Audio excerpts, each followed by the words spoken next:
안녕하세요. 감언보살입니다. 살다 보면 누구에게나 견디기 힘든 관계의 끝, 이혼이라는 경험을 맞이할 수 있습니다.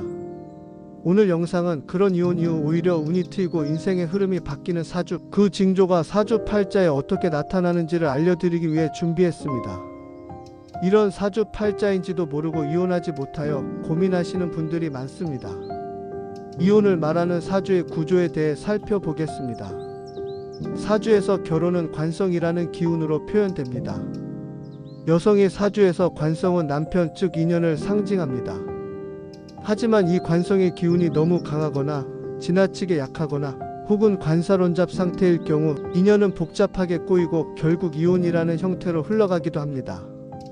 또한 비경겁제가 관성을 극할 때 결혼 생활에서 자신이 주도권을 잃지 않으려는 성향이 강해지면서 배우자와의 조화가 어려워지는 경우도 많습니다.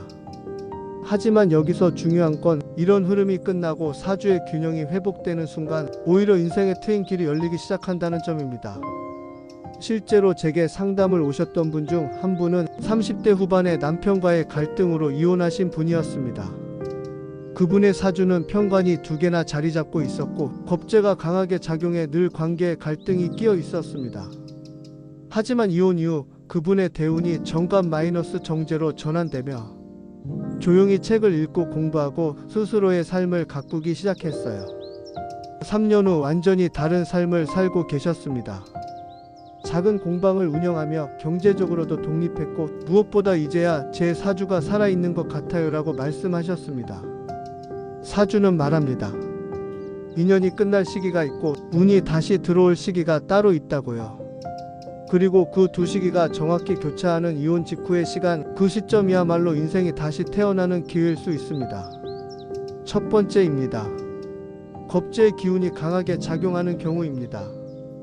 겁재는 말 그대로 재물을 겁탈하거나 빼앗는 기운으로 여겨지기도 하지만 보다 본질적으로는 기존의 틀이나 관계를 파괴하고 재편하는 힘을 의미합니다. 겁재가 강한 사람들은 결혼을 통해 안정된 삶을 기대하기보다는 오히려 결혼 생활 속에서 자신의 기운이 눌리는 경우가 많습니다. 이들은 관계 안에서 타인을 위해 자신을 희생하거나 억지로 맞춰주는 일이 잦기 때문에 겉으로는 평온해 보여도 내면의 에너지는 계속해서 마모되고 있습니다. 그러나 이혼이라는 극단적 단절을 겪으면서 억눌렸던 기운이 다시 피어나고 겁재의 본래 기능인 정리하고 새롭게 짜는 힘이 발휘되기 시작합니다. 실제로 40대 중반 여성의 사주에서 겁재가 일지와 시지에 동시에 존재하였고 대운이 병화에서 정화로 전환되던 시점에 남편과의 이혼을 결정하게 되었습니다. 그 후 3년간 혼자서 아이를 키우며 부업으로 시작한 온라인 쇼핑몰이 크게 성장하며 독립된 삶을 살아가게 되었는데 이는 겁재가 부정적인 것이 아니라 전환의 에너지로 작용했음을 보여줍니다. 또 다른 사례에서는 겁재운이 들어오던 시기에 배우자와의 극심한 갈등 끝에 헤어진 뒤 부모 재산 분할 문제에서도 억울한 상황에서 벗어나 오히려 자신 명의로 된 재산을 확보하게 된 경우도 있었습니다. 이런 사람들에게는 오히려 결혼이라는 제도가 발목을 잡고 있었던 셈이며 이혼은 억눌렸던 겁재의 자율성을 복원해주는 계기가 됩니다. 두 번째입니다. 바로 상관생재의 구조입니다. 상관은 명리학에서 흔히 관을 상하게 한다는 뜻으로 고전에서는 여성이 상관이 강하면 남편 복이 약하다고 해석했습니다. 하지만 현대 명리에서는 상관을 그렇게 단순하고 부정적으로만 보지 않습니다. 상관은 억눌린 상태에서 자기를 표현하려는 욕망, 틀에 얽매이지 않고 창조하고자 하는 능동성, 기존의 체계를 파괴하고 자신만의 방식을 세우는 창조적 기운으로 봅니다. 이 상관이 재성을 만나 상관생재의 구조를 이루면 억눌렸던 표현력이 물질적 보상으로 이어지는 강력한 구조가 됩니다. 단 이 구조는 관성과의 충돌이 있을 경우 억제되며 특히 결혼제도, 시댁문화, 부부관계처럼 외부의 규율과 제약이 심할수록 상관의 창조성과 자립성이 억눌려 질병, 우울, 분노로 나타나기도 합니다.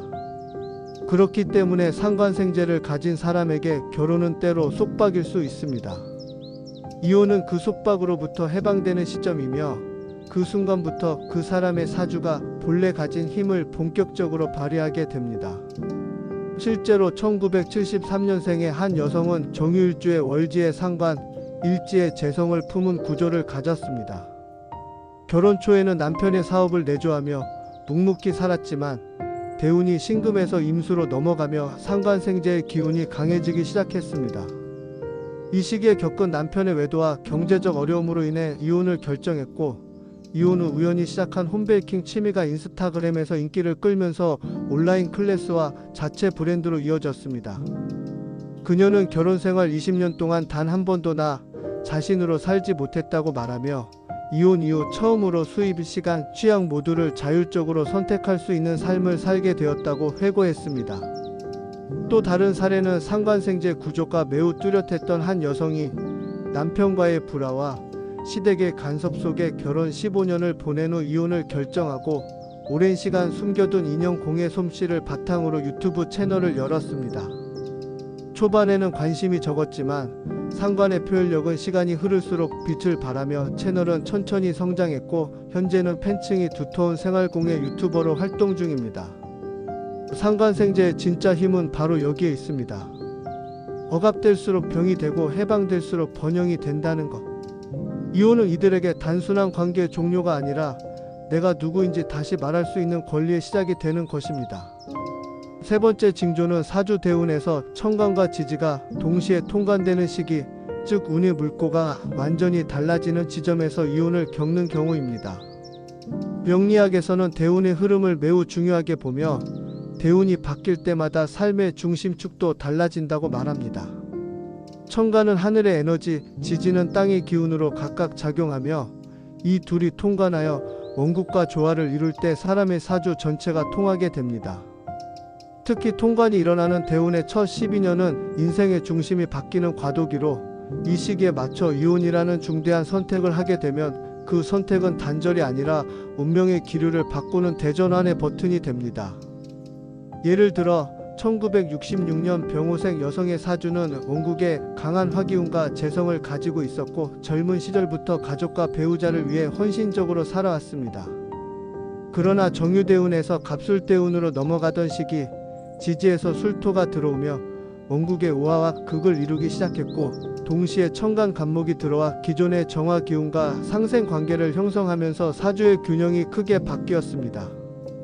이 시기에 그녀는 배우자의 만성적 무책임과 가정 내 갈등으로 인해 28년간의 결혼 생활을 마무리하게 되었고 처음엔 무기력함에 빠졌지만 1년 후 친구의 소개로 시작한 동호회 활동과 강의 참여를 계기로 새로운 인맥과 경험을 쌓기 시작했습니다.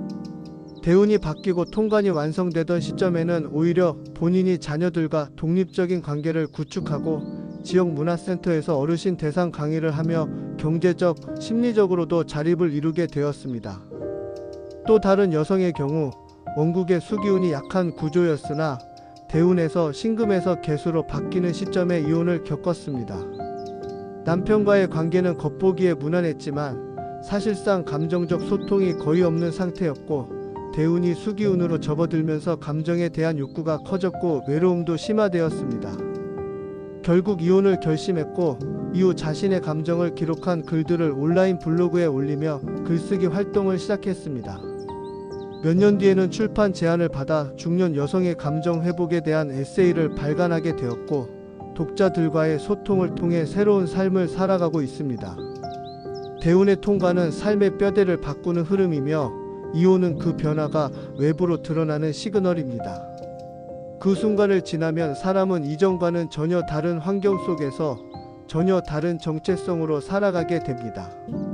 결론적으로 상관생재 구조와 대운 통관 시기의 이혼은 단순한 인생의 실패나 고통이 아니라 그 사람에게 내재된 재능과 기운이 현실로 솟아오르는 순간일 수 있습니다. 이혼이 없다면 발현되지 못했을 힘들, 말하지 못했을 말들, 피지 못했을 꽃들이 그 이후에서야 피어나기 시작합니다. 명리학은 그 흐름을 정확하게 읽고 설명하며 위로합니다. 이혼은 반드시 끝이 아닙니다. 어떤 사람에게는 그것이야말로 운이 말을 걸기 시작한 순간입니다. 운이 트이는 사람은 그 전환의 문턱에서 가장 먼저 자신을 마주하게 됩니다. 그리고 그 순간 인생은 다시 시작됩니다. 결국 이혼은 단순히 실패나 후퇴가 아니라 명리학적으로 보면 억눌렸던 기운이 재정렬되고 새로운 흐름이 시작되는 시기적 징후일 수 있습니다. 겁재는 불필요한 관계를 정리하게 만들고 상관은 억눌린 재능을 터뜨리며 통과는 인생의 무대 자체를 바꾸는 역할을 합니다. 사주는 말없이 말합니다. 어떤 이들에게는 결혼이 인생의 틀이었고 어떤 이들에게는 그 틀을 부수고 나서야 비로소 운이 흐르기 시작한다고. 그러니 이혼은 끝이 아닙니다. 오히려 진짜 삶의 시작일 수도 있습니다. 운이란 흐르는 것이며 사주란 그것을 미리 읽는 지도일 뿐입니다. 그리고 그 지도 위에는 이미 새로운 길이 기다리고 있었습니다. 궁금한 점이 있다면 댓글 달아주세요. 답변해 드리겠습니다. 감사합니다. 감원보살이었습니다.